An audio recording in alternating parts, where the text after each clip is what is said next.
गणेश जी की स्कंद षष्ठी है। स्कंद छठ होती है, षष्ठी होती है। ये भादो के पावन महीने में पूरे वर्ष में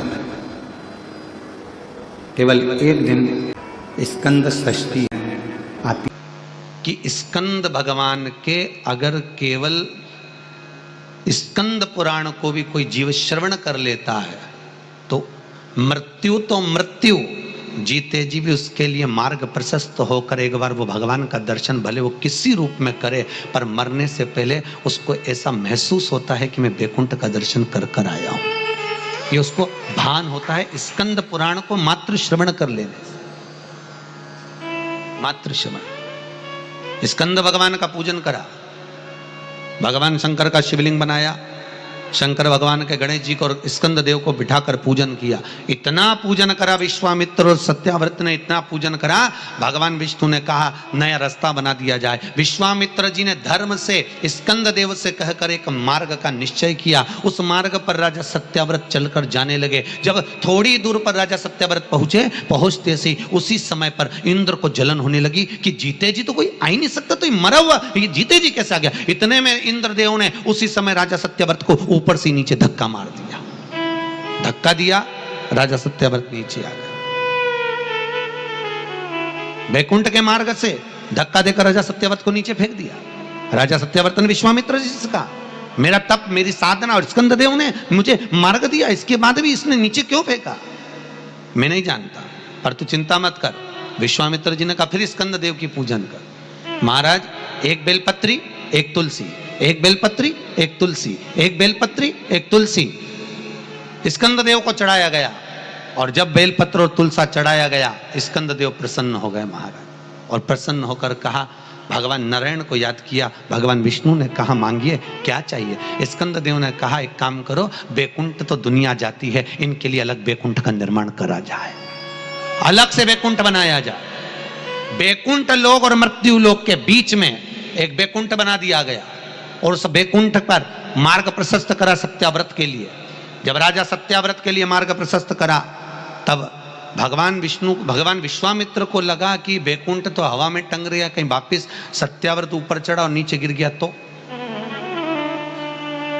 करा क्या जाए। तब भगवान विश्वामित्र जी ने उसी समय पर एक बड़ा सा खंबा ले जाकर उस बैकुंठ में लगाया। खंबे को लगाया, सत्याव्रत ऊपर गया। जाने के बाद जैसे सत्याव्रत ने प्रणाम करा, प्रणाम करते ही बैकुंठ का दर्शन करते ही एक अश्रु उस खंबे पर गिरा। उस खंबे पर गिरते ही वो अश्रु के खंबा स्पर्श होने से नारियल का वृक्ष प्रकट हो गया।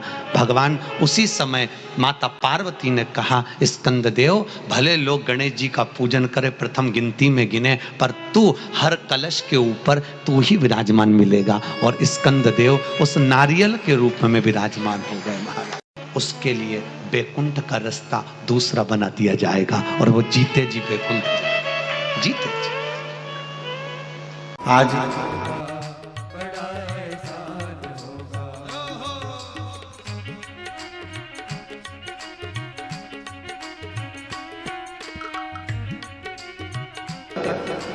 एक दुर्वा, एक श्वेत पुष्प, सफेद फूल, स्कंद भगवान का जो स्थान है, स्कंद भगवान का जो स्थान है, उस स्थान पर एक बेलपत्र, एक दुर्वा, एक श्वेत पुष्प चढ़ाकर जल की धार को स्कंद बाबा पे समर्पित करते हुए शिवलिंग पर अगर समर्पित किया जाता है तो कितना भी, चाहे परिवार में विवाद चल रहा हो, चाहे परिवार में विवाद चल रहा हो, चाहे रिश्तेदारों में विवाद चल रहा हो, चाहे आपस में विवाद चल रहा हो, स्कंद षष्ठी के दिन अगर जल स्कंद भगवान का नाम लेकर समर्पित किया जाता है आज के दिन, तो परिवार में वापिस प्रेम बढ़ जाता है और परिवार टूटने से बच जाता है।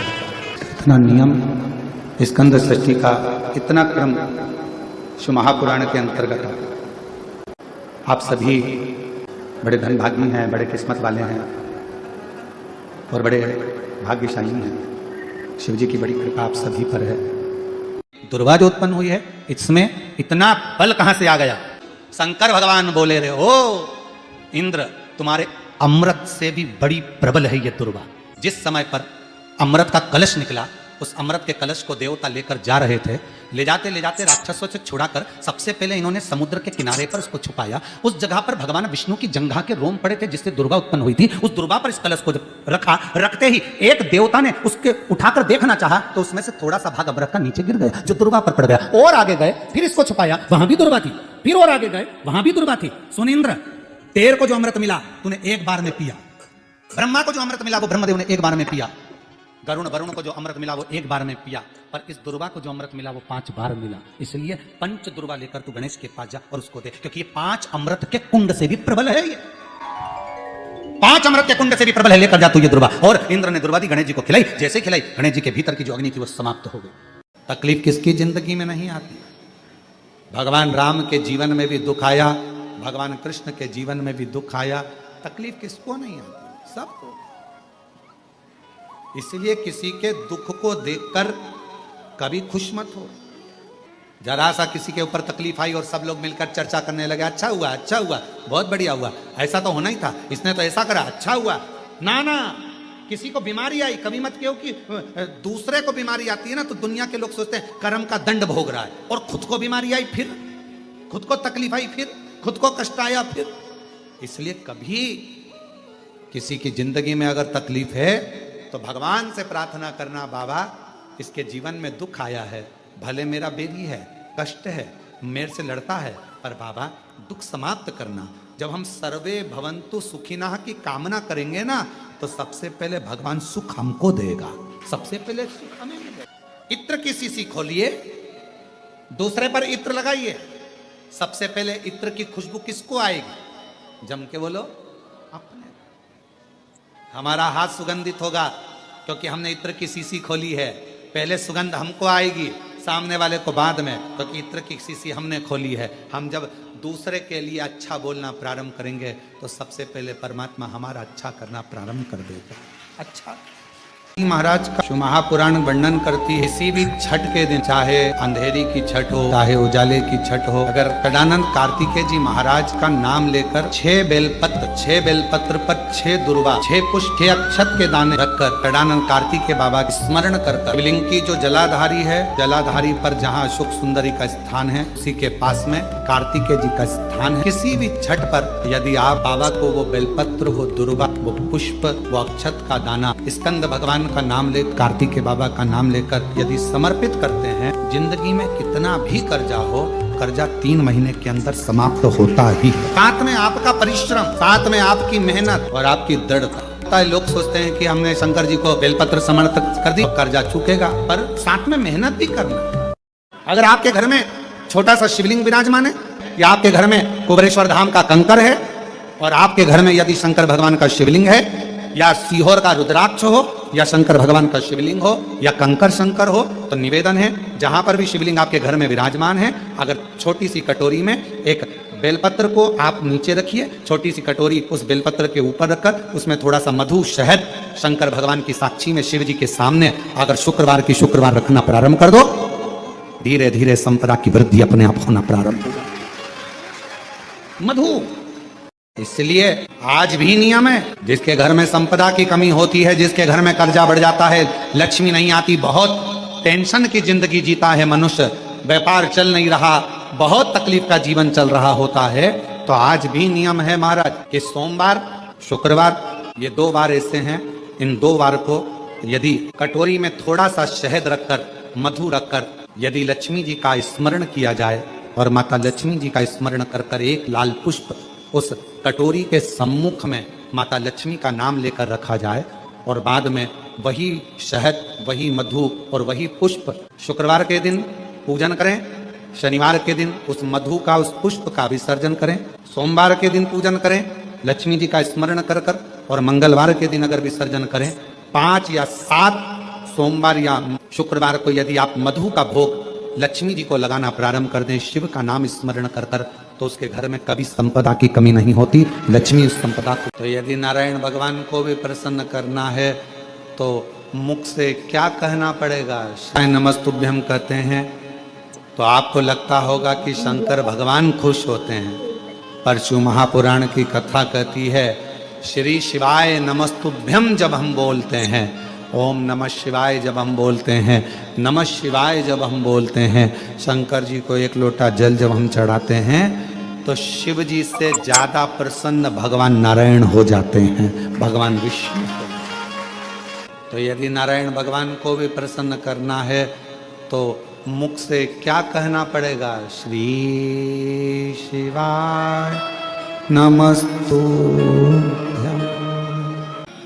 भस्म का श्रृंगार, भस्म का दर्शन और भस्म धारण करना, ये भगवान शंकर की अविरल भक्ति है। और मेरी जीजियों, मेरे जीजाओं, बेटियों, बेटाओं, मेरी माताओं, मेरे बुजुर्ग, मेरे माता पिता तुल्य जितने भी भाई बंधु बैठे हैं, आप सबसे निवेदन करूं, ज्यादा नहीं तो प्रयास करा करो अपने घर में काशी की या उज्जैनी की या जो भी बड़ा शिवालय हो, वहां की थोड़ी सी भस्म अपने घर में होना चाहिए। क्यों? कभी कभी हफ्ते भर, 15 दिन, 20 दिन, 25 दिन में वो भस्म यदि हमारे कंठ पर, मस्तिष्क पर या अपनी जो अच्छी जगह है, कोई फैक्ट्री है, कोई दुकान है, कोई व्यापार है, कोई व्यवसाय है, अन्य जगहों पर कोई कह देता है इसने टोना कर दिया, कोई न कहे उसने टोटका कर दिया, कोई न कहे इस पे कुछ न कोई जादू कर दिया। ना ना ना, शंकर की भस्म अगर किसी घर में है, शिव के शिवलिंग पर चढ़ी हुई भस्म यदि आपके पास में है, तो दुनिया का ना तो कोई टोना हो सकता है, ना कोई टोटका हो सकता है, ना कोई हवा हो सकती है, ना कोई हानि हो सकती है। शिव भस्म में वो बल हो, शिव भस्म। शंकर के भस्म का दर्शन, भस्म का श्रृंगार का दर्शन, शिव की चढ़ी हुई भस्म का स्पर्श, या शिव महापुराण की कथा कहती है कोई अपने मस्तक पर यदि भस्म धारण कर कर जा रहा हो, शंकर की भस्म लगा कर जा रहा हो, उसके मात्र मुखाग्रविंद का दर्शन या उसके शरीर से हवा स्पर्श कर कर भी अगर हमारे शरीर को छू जाती है तो भी हमारा कल्याण निश्चित हो जाता है। भस्म का इतना प्रभाव शिव पर चढ़ी। श्री नारद ने भगवान शंकर को प्राप्त करने के बताए हैं। उसमें पहला सूत्र है त्रिपुंड धारण करना, और त्रिपुंड भगवान देवादिदेव महादेव को लगाकर, भगवान शंकर को समर्पित कर कर उस त्रिपुंड को अपने मस्तक पर धारण। सत्यम शिवम, जम के बोलो तीसरा, सुंदर। जब जीवन में सत्य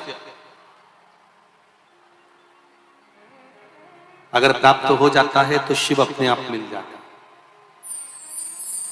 और अगर शिव मिल गया तो जीवन अपने आप सुंदर बन जाता है।